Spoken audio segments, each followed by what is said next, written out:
Welcome, guys, to a new episode of Rich and Rich FC. I'm your host, Rich, with my guy, Rich.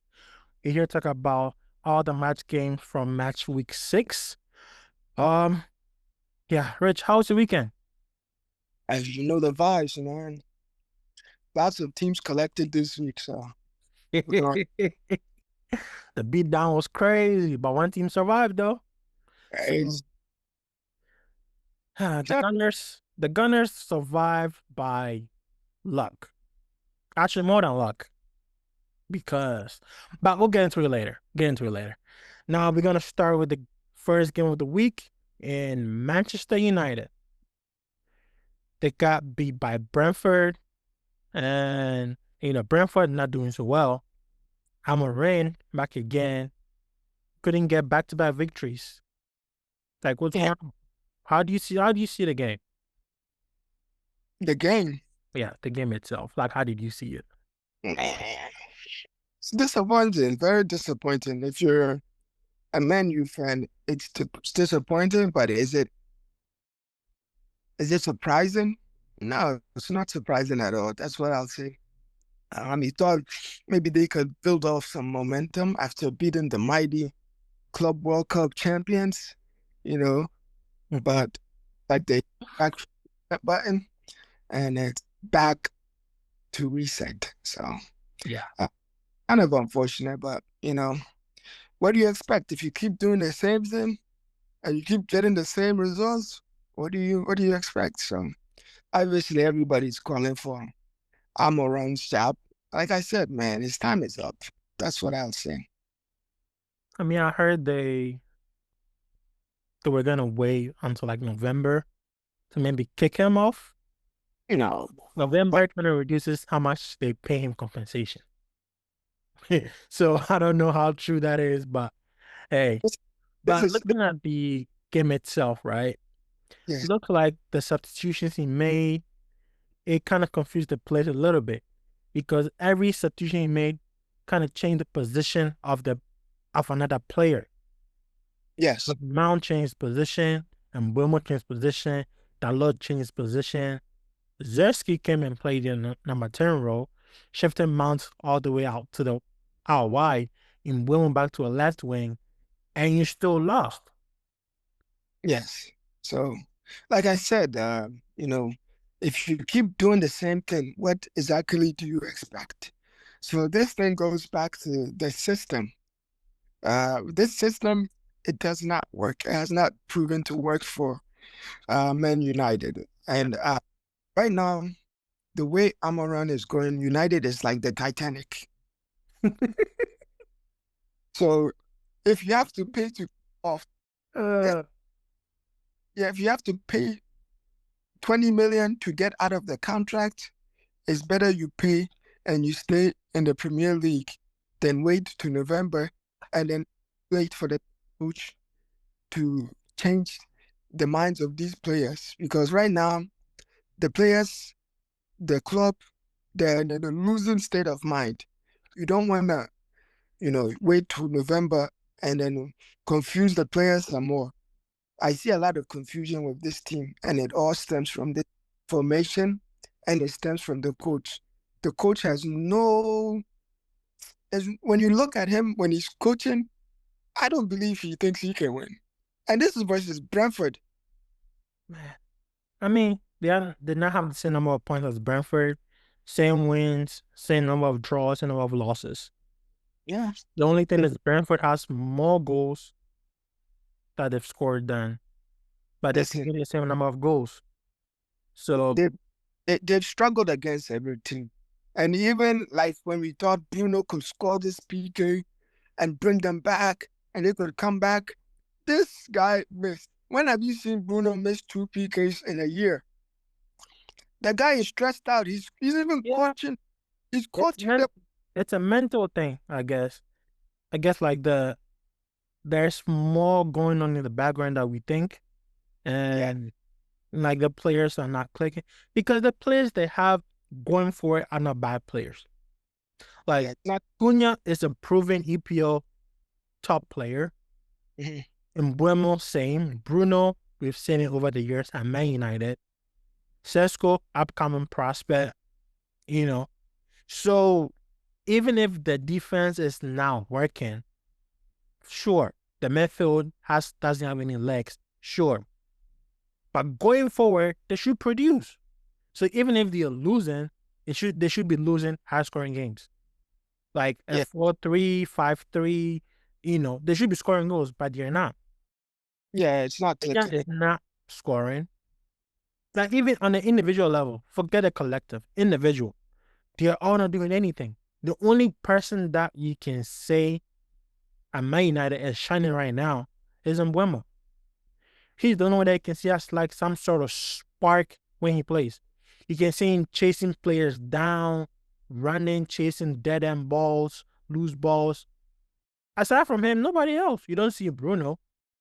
Cunha is even lost. That he had to fix an injury. Yeah. uh, so like, Just to what do you yeah, do? just moving forward, I would say Mbomo struggled the last game. He was really nowhere to be found.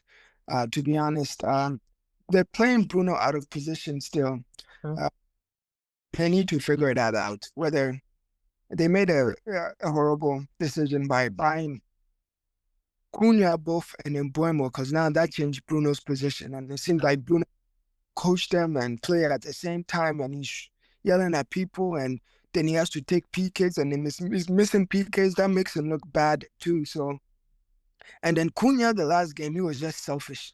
That guy was just trying to shoot from everywhere. There was a 2v1 where he should have passed it to Bruno. Bruno would have, he just shot the ball. It's like he's He's trying trying to to, get his numbers too. It's yeah, but 6 games in the Premier League. He doesn't have a goal yet. yeah, but So you have to do the right things, because now if Bruno gets a chance, he might not pass it to you either. So now it's building, bad teamwork, and yeah. a lot of things going on wrong with that club, to be honest. But let's move on to the next. No, but last of Man United, I think even if with Cunha and Mbuemo, right? If they play a 4-3-2-1, it works. Put Bruno behind the striker, behind Sesko up top, Bruno behind the striker, and Mbuemo on one side, Cunha on the other. That works.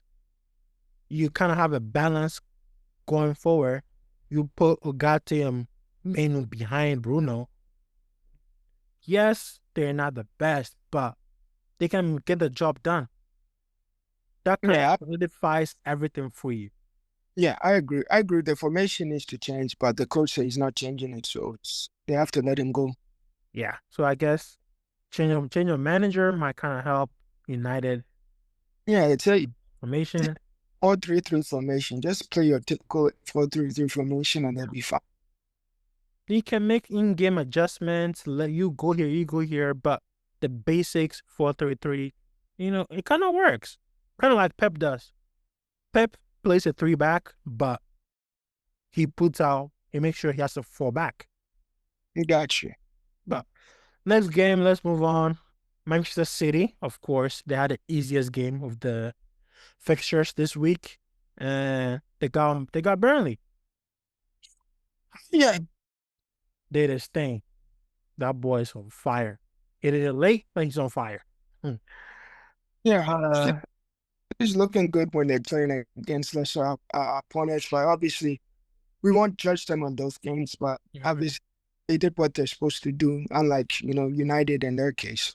yeah, like with Man City, you're supposed to be whoever's in front of you. They just that, even though they got some help from Esteve, who scored 2 own goals for some reason. But hey, Pep will not complain. But yeah, Burnley, they're going down for sure. Looks like it. West Ham is so I mean, West Ham they took a bold step, changing manager, so maybe not. Maybe changes are coming. it's still the same players. They're good players, just you gotta make the bold decisions. But we'll get to West Ham later on. Uh, the big one, Liverpool against Crystal Palace away, and again they lost to Palace. second time this season. Yeah. Lost in the Community Shield and lost again in the regular season. Against the first game between them in the regular season, they lost. What do you Yeah. think Palace got the formula to beat Liverpool? I think they're confident against them, obviously, and Liverpool's not at their best. So they're still trying to figure out all the new pieces. So what happens is basically with Crystal Palace, they know how to play with each other, and they have a pretty solid tactical setup, and their coach seems to know how to deal with Liverpool. So I would say Liverpool's not at their best, so I'll give them that. But at the same time, Crystal Palace is undefeated so far, so they're obviously in form, while Liverpool's not in form yet. So, And they but did all this without Eze. yeah, I think that with their system, it wasn't all dependent on Eze. I know Eze was one of their better players, but how they have their setup. I mean, Matete is shining. There's that Amada guy, Mhm. Ismail shining. So they have all these players that have played with each other for 2 years now straight, and they've had success. So they're confident, and and you think that would be something that Man United could look at since they play the same formation. Yeah. Uh, Obviously, confidence makes a lot of difference. And you never see the coach looking like he's defeated. So I like that about them. Yeah, but looking at Liverpool, uh, now let's talk about more about Liverpool. Liverpool this summer was the most talked about team Yes. regarding the transfers. They got a lot of all their players in, big money fees and everything. Isak, the most talked about one, played this game, and it wasn't Isak that we knew. Now, don't give me new system, new team, blah blah blah. Or the same old league. He knows this league. Yes, he's not informed, but he should have done better at least. Yeah, I would say it takes some time. So you need some games under your belt. He hasn't completed a full game yet. And it doesn't matter who you are. If you're coming in and you don't have preseason, it makes a big difference. So he still needs to get informed physically, and then he needs to gel with the team. So it does make a difference if you're switching teams. And it does make a lot of difference if you're playing with other superstars. What you also can keep in mind is just because you're going to a good team. You can look at the Galacticos, for example. It doesn't always mean it works out, but with Liverpool, it'll work out. I just think it'll take them a couple games. And even when they were winning, it wasn't like they were doing so great. So the team itself hasn't hit, and it's from the back to with Frimpong and Kirkers as well. And even the coach kind of threw some players under the bus after the game, which you don't really want to see from a top coach like that. But that's how he felt. So, but it'll take them time. I don't think Liverpool has hit their form, and even though they've won all their games up till now, I just think we haven't seen the best of them yet. Yeah, but it looks like Liverpool are at their best without Isak and with Ekitike in. So it kind of makes or brings the argument about who is the better fit for this team right now. Isak, who's supposed to be the top shining star in this team, or Ekitike, the bright young lad trying to make a point with the sign of Isak. I wouldn't say Liverpool has been at their best. What I would say is Ekitike has had a good start to his Premier League campaign, obviously. So I wouldn't say Liverpool is at their best. Defensively, they're not at their best. Offensively, they're not really at their best. Mo Salah's not really kicking on yet, and Gakpo started off good, but he's kind of cooled down. And with Isak, he just needs time. If you listen to even the coach, he's the best striker in the league. But Pep disagreed with Slot, obviously. But Yeah. um, Hmm. we'll see by the end of December. Obviously, you need a couple games, and once he starts scoring, then once he gets that chemistry with the front three, then we can kind of judge him on that. Yeah. But on the comment about best striker in the league, I mean, hands down has to be Haaland. Come on. There's no way. Isak is a good player. ATK is a fine player. But Haaland is just a different level. Like, you cannot compare those two. Like, But if you want to compare players, I'm comparing Haaland to Mbappe.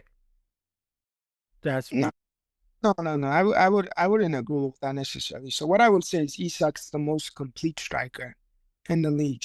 Haaland's the best striker when we're comparing the goals ratio. But as far as like complete striker, I would say Isak overall it would be better than Haaland in that regard in terms of his hold up play, his dribbling, his ability to create on his own. I think he's better in those regards. Where Haaland, as far as like finishing and making clinical in front of the goals, one touch, two touch finishes, that's where he eats. And as far as the season goes, Dooku's helping him out, providing assists, and the other wingers are kind of chipping in to assist him in that regards.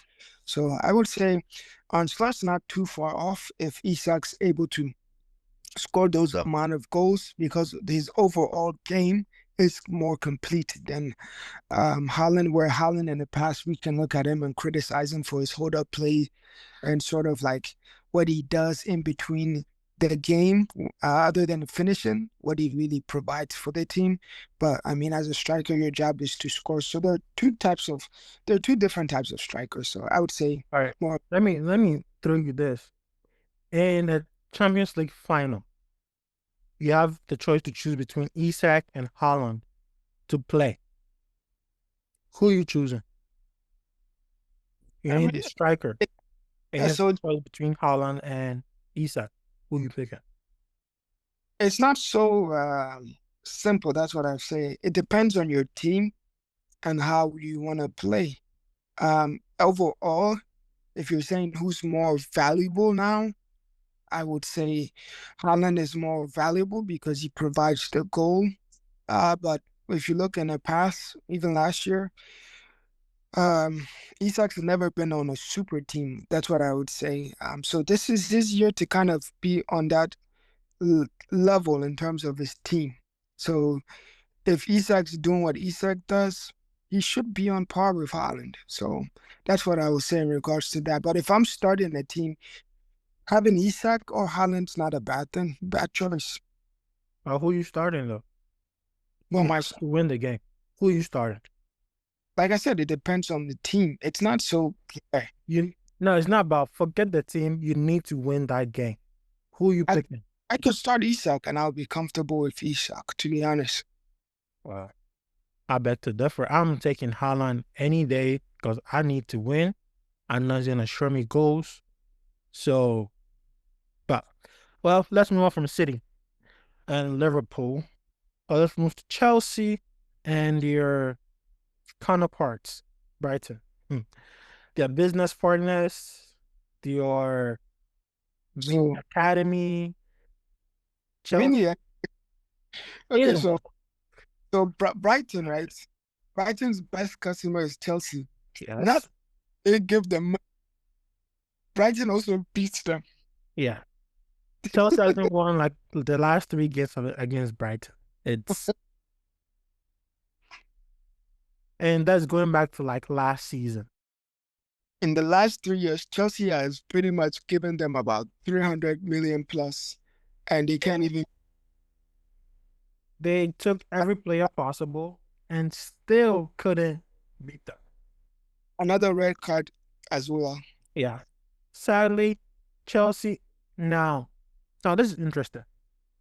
Chelsea were up 1-0 with a very convincing display until the red card.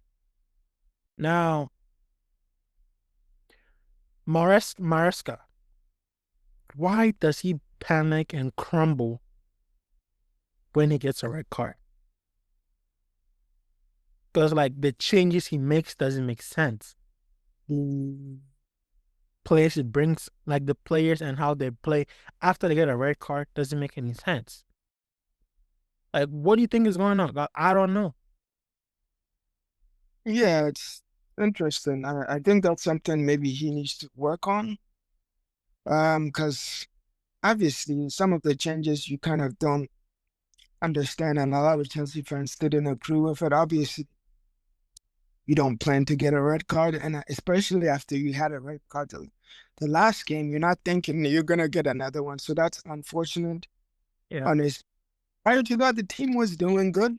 So, but these things keep happening, and they're bad habits that the team is building. So hopefully, I mean, you can't really judge them too much on the game. But even this game, there are a lot of emotions running. Even with Casado, he was kind of wilding as well, man. So a Yeah. lot of players kind of need to get back because now they're really out of the race. If you thought they had a chance, I mean, we just but started 5 games, you're out of the race. no, I think they're still in the race because a lot of the teams around them also kind of lost. So it's like it doesn't really that loss doesn't really impact them, but it makes the job very hard to get like back in to win the league. But top four is for sure out for grabs. But So it's not what top four that we're what fighting for. So what makes you think that Chelsea is a contender? looking at potential and everything that they have, all the players they have, they should be contenders for the league, but suddenly in the top four. Right now, looking at how other teams around them are playing, like your Liverpool's, your Arsenal, your Man City, your Tottenham, they they're also playing well. They're picking up points, but this week they all kind of lost. So drop points, except for one. So that's kind of the only thing that keeps them going. But aside from that, I don't think there are a lot of better teams than Chelsea right now. Like even in their bad state, no, they're not. I don't think there are a lot of better teams than Chelsea. So that's what gives me hope that they can still be in the conversation for now until we see. Like let's get to like December and see where they're at because those Christmas games and New Year's games kind of shape up how the table and the league kind of goes from there heading into the new year. But let's give back to some love though. They saw the opportunity, they smell blood, they went for it very late. Well, what else says Brighton always beats Chelsea, so it's not surprising. Yeah, but getting close to like a 90th minute, they thought it was gonna be a tie.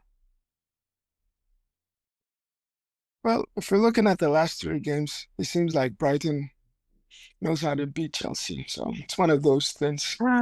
Sadly, yes. But, you know, it is what it is. Now let's move down to The contenders. what? Let's talk about the contenders, man. No, yeah, hold on. Now Forest. Forest lost again to Sunderland. Ange's return is not going well at all. Yes. Like, what do you think? Does he need time to adapt his implement his style on them? Because he hasn't won a game since he got here. He's got a Yeah. two draws, but besides that, all losses. Yes. You know how they say the grass is not always greener on the other side? So Ange has been in this league before. We've seen him coach Tottenham, which is typically a better team than Nottingham Forest. So this owner, I think he messed up a good thing with Nuno, and now he'll learn a valuable lesson. Because the only reason that most of us think he hired Ange is because he has some kind of Greek roots, and the owner is Greek. Other than that, I really don't see. what great coach that Ange is. Even though he won a trophy, at the same time, it's still like we all saw his flaws. And the league is different from, competition as well. So I would say the faster, I don't think that guy will last to Christmas, to be honest. Really? He just got here. See how the owner treats the coaches, and we see his reaction. He's very expressive. No, Let's say it that way. He's even very expressive. tied, and he tied the game, and the guy was mad. This guy is losing. So what do you think? He went from tying to losing. You thought he was gonna be winning. He thought the grass was greener on this side. But You went and hired somebody because they're from your same country. You I'll didn't root. give him time. I'll You say didn't. let's give Ange some time. They fired the guy for a reason from Tottenham. He even won a trophy for Tottenham, and they fired him, which That's said it's different. Tottenham, he won a trophy, and they but fired. the league form was Have really bad. you seen somebody who got fired for winning a trophy? That would have saved your job. That should have It's given. under normal circumstances it should have, but looking at how bad they were in the league, it's the trophy doesn't make up for it. Okay, so now you're using a worse team. So what do you think is going to happen for that worst team if you couldn't use a better team to uplift yourself? No, but this is the thing. With Ange, he decided to forego the league to chase the trophy. No, no, no, no, no. No, nobody's going to be like, let me lose this game so I can win this trophy. That's what he said. He said we decided in January as a club that we're gonna go for the trophy Lie. and ignore the league. That's a lie. However, they didn't back him up on that. Now, That's maybe that's also part of why Danny Levy left when they sacked Ange, but no, we'll never know. that's not no. That's lying. He's lying. And just like he needs to be him and Aaron Caprice. Please. But that's Send them on a boat to their country. Don't even give them plane tickets. Find a boat and send them back to Greece or Australia and Portugal. That's it. but moving on from Ange, Villa picked up the first win. Aston. Buendia came on, started doing magic for Villa. He was like a prime Coutinho when he came on. He got a goal, got an assist. How Villa win 3-1 against Fulham. You think Villa is back with Buendia and Oli Watkins also scoring, which is surprising. What do you think? Think they're back or just a one-off? You never know. Obviously, Villa was a decent team last year.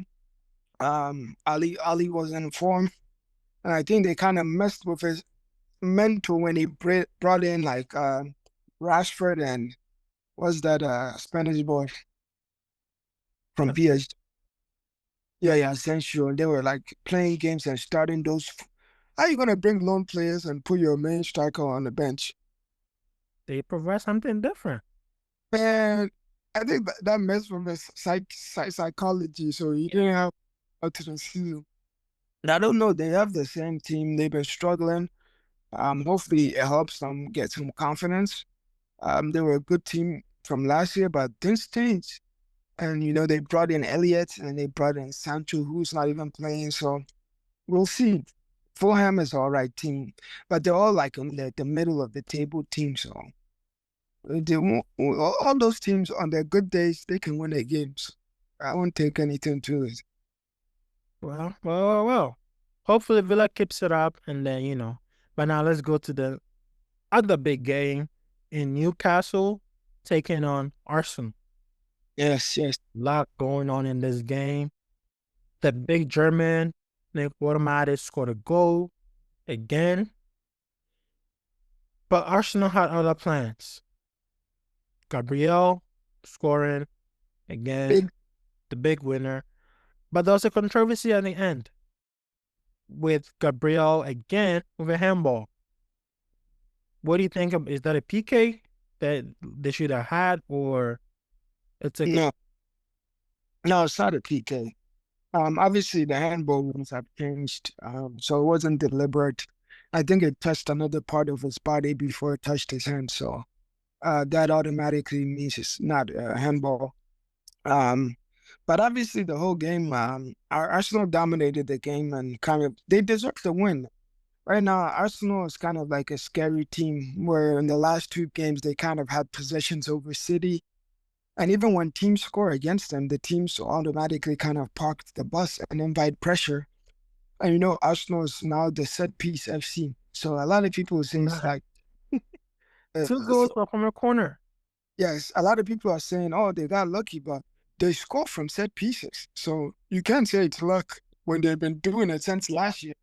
Yeah. They, that's The only thing you're cheating though, with abstraction of the goalie and all the antics, dark arts stuff, 'cause I don't think it's fair that you should be able to obstruct a goalie, prevent him from doing his job. if the referee doesn't call it, it's not cheating. It's not a foul. So shouldn't they look at that and be like, that is not okay? they've been doing it since last year, and they've been very successful at it. So the other teams got to figure something out. Either your goalie got to figure it out, or you got to push them or something. But that's what they, and honestly, that's what makes them scary. They don't have to score an open play, literally, and they've given up like one goal every game. It's not like they give up two goals. They give up one, and they can score from set pieces even if they're not scoring from open play. Yeah, And defensively, they're very tight. they have big time players. Look, Big Gabby has actually scored more goals than any defenders in the league. Yeah. He's entered the league, so this is not new for him. He's been actually doing this. He did it last year too. So it's scary. On top of what they have, they also have this thing with their set piece coach, and whatever they're doing is working. And if they put it, Yeah, it's working. Like the corners are really effective for them somehow. yeah. And Oh, even when not doing set pieces in open play, they're controlling the ball, and they're putting a lot of pressures on teams, which are leading to these corners and set pieces. And they have the quality. Saka's back now. Odegaard is there on these crosses. And then you have Gabby, Saliba, even the Italian guy, Calafori. These are big body center backs, and they're able to get headers on these goalkeepers. And even like this game, the Newcastle goalkeeper, the guy was having an incredible game to like the last couple minutes. So yeah. yeah, Now the other thing with Gyökeres and Pope, think that's a penalty? Because I don't think that's a penalty. the rules is kind of like, ah, you know, it's if you, I don't know when they changed this rule, but from what they were saying is because Pope touched the ball, it's not a PK. Yeah. But Gyökeres touched the ball first, then Pope touched the ball, and then he impeded Gyökeres. So to me, what's the difference between that and a Sanchez foul that he kind of got? Did he touch the offensive player in the box? Or did he touch the offensive player? So that's what I got from that, right? Pope did get a touch on the ball, right? Pope got the last touch on the ball, actually. So Pope momentum stopped. His foot was planted, and the ball came to hit him, went out, and Gyökeres ran into him. So he wasn't in motion. The difference between this one and Sanchez is Sanchez was in full motion into the player. Even though he got a touch of the ball, he was in full motion into the player. So obviously that's a red. That's a foul, and that's a red. Now with Pope, you can clearly see his foot was planted. So he stopped to make the save. Gyökeres probably had a big touch or something, and the ball, got off his foot. He couldn't stop himself. Pope was fully off, full stop, full planted. Ball hit him, went on the side, ran into him. So that's a foul. So if a defender does that, that's a foul on. So you're saying it's a foul on Gyökeres? Yeah, it's a foul on Pope because Pope wasn't in Like, full motion. you're saying it's PK if you're saying it's a foul on Pope. No, foul on Gyökeres. Okay, let's say foul on Gyökeres because I, Gyökeres he didn't yeah, stop. we're gonna disagree to agree on it, but to Hey, me, it looks like it's a PK to me because if I have the ball and if I get to the ball first, right, and I'm trying to go around you and you impede me from going around you, right, just because you touch the ball, if that's open play, it's a foul. yes, It's a foul. Whoever is impeding the play, but there is no momentum. you're blocking my path. It's not about momentum. You're blocking my path. I'm I'm You supposed to block your path. oh, you can't block somebody's path. That's impeding. No, When but you this is the when thing. How somebody you is looking at it? How you supposed when, to look at it is Pope was not in motion to impede him. He stood his ground and Gyökeres ran into him. So if you run into somebody, Gyökeres is at that point is fouling Pope because Pope was still. It was like I can't go. If I move, I'm gonna foul him. So he stopped and Gyökeres ran into him. I'm just gonna disagree to agree. I don't see that. Sure. Uh, I, But and let's get on the last game. Everton and West Ham ended up 1-1. Nothing much to say about that game besides Bowen scoring. And it looks like Nuno has his work cut off with this one. yeah, Same thing that he did with Forest, got them out in a very bad time, and then brought them back to the winning ways. So can he do that here or no? you never know. It's still too early to see. But we'll find out. Obviously the tie is good in the first game, but it's too early. Okay. Um, we're gonna talk very quickly about some games in La Liga. The highlight one will be Real Madrid versus Atletico, the derby, Madrid derby. Why? What happened to your boys, man? Yeah, I think they ran into they weren't ready. They weren't ready for the derby. Obviously Atletico's a very intense team. So overall, like in terms of like the players, the defenders weren't ready for the game. And they made a lot of mistakes. And even like the formation and the players, Zabi seems to have gotten it wrong. You kind of got the formation wrong. He got the lineup wrong, and Atletico was just ready for them. And the game was too open, so tactically he didn't get it right. I would say as well. Well, let's see if they can bounce back because that loss helped Barcelona get back on top of the table with your win. Yamal Yeah, back again, back from injury. He came on, provided an assist as well. So now Barca is gonna make their work very difficult for them. But yeah, we'll still early. we'll And see how that goes. big shout out to Julian Alvarez too. That guy's a star. A lot of people give him a lot of credit, but he's a star. He's even for Argentina, man. I think right now he's taking over from Messi, and he's been doing it for a while. He wanted a chance to get his own team, and he's actually doing what he asked for. So big shout out to Julian Alvarez. Yeah. But that's all we have for today. Thank you guys. Please comment, like, and subscribe. I'll see you guys next time. Ciao.